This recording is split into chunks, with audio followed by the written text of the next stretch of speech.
Joining me now is Congressman Adam Schiff, Democrat of California. He is also, of course, a candidate for the California Senate seat from California. Congressman, thank you for being here. I just would like to first get your reaction to the process, I guess we could call, that Speaker Johnson has led in the House.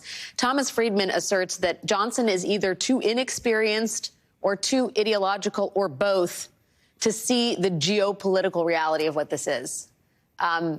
What do you think he is?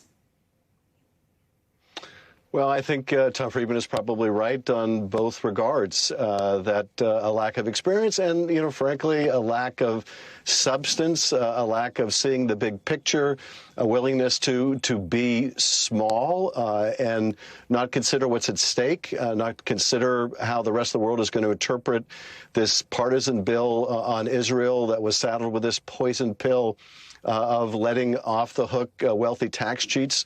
Apparently, wealthy tax cheats are a core constituency for the Republicans, and that takes precedence over support for an ally like Israel at a time of war.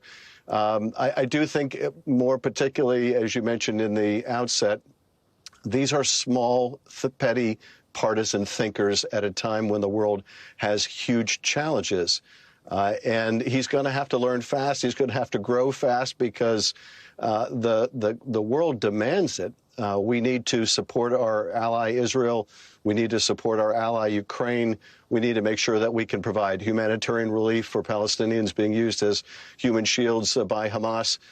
We need to be able to do it all. And this was a terrible start of his speakership. Do you think that he is just going to, right now it looks as if there's a continuing intra-party war between Republicans in the upper chamber and Republicans in the lower chamber. Mitch McConnell does not approve, at least in terms of what he said, of what Speaker Johnson is doing, decoupling the aid, Ukraine aid from Israel aid. How do you think this ends? I think it ends with our providing aid to Israel, aid to Ukraine, and I hope it ends up being jointly done and in a bipartisan fashion. But, McConnell is, looking at playing the same game in the Senate, frankly, just on the other aid package. With Israel aid, the Republican House Speaker wanted it tied to, the Republican dream of letting off wealthy tax cheats. In the Senate, McConnell is dreaming of combining Ukraine aid, apparently, with some Republican harsh border bill. Neither of those poison pills belong in these emergency aid packages. Historically, they never have. We've taken up things individually, particularly during a time of war. And I hope at the end of the day, we get to the place we should have started at. But the fact that it's going to take time and it's going to involve the kind of division which was showcased in the House today, is just a welcome sign for Putin. It's a welcome sign for Hamas. And it's a welcome sign for Iran and their other terrorist organizations they back. Meanwhile, the Republicans in the House have, at least 50 of them, have time to sit for an interview with Sean Hannity and raise their hand in support of an impeachment proceeding or an impeachment process for President Biden. I want to play a little bit of sound from Speaker Johnson talking about the impeachment process. This is from today. I do believe that very soon we are coming to a point of decision on it. What you're seeing right now is a deliberate constitutional process, not the way the Democrats did it, snap impeachments, sham impeachments, and all the rest.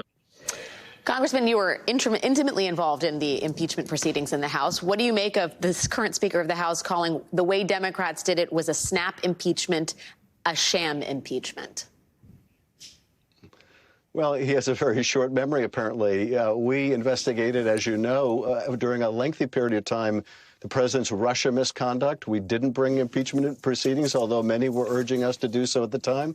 It wasn't until his even more serious Ukraine misconduct was discovered that we initiated impeachment proceedings. And so he has a very short and evidently very inaccurate memory of things. But what we understood is once we announced an impeachment investigation, that was going to gather great momentum. It's why we held off for so long. But by Kevin McCarthy announcing an impeachment investigation in the hopes that throwing that red meat to his base would save his speakership, neither saved his speakership nor was the right move for the country, because it created this momentum, this train moving forward that now may appear irresistible to these Republicans that, are so in the thrall of people like Sean Hannity and Donald Trump. Well, and the speaker is in turn enthralled to the far-right conservative MAGA base, if you will, in his own conference.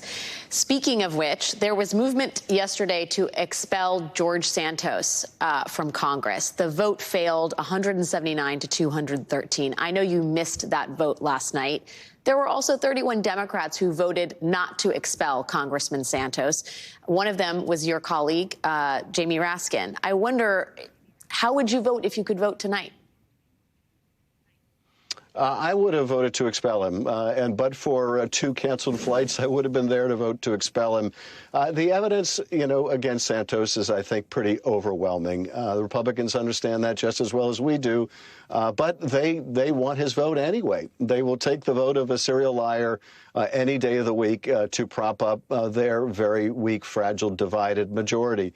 And while I understand the argument of some of my Democratic colleagues who opposed the motion to expel him, I think you have to look at the quantum of evidence and not simply await a conviction, because we ought to have a higher standard in the House than mere conviction of multiple felonies. Congressman Adam Schiff, someone who still believes in standards in the House of Representatives. I think that the other side of the aisle is doing much to disabuse that notion. Congressman Schiff, thank you for your time tonight. I appreciate it.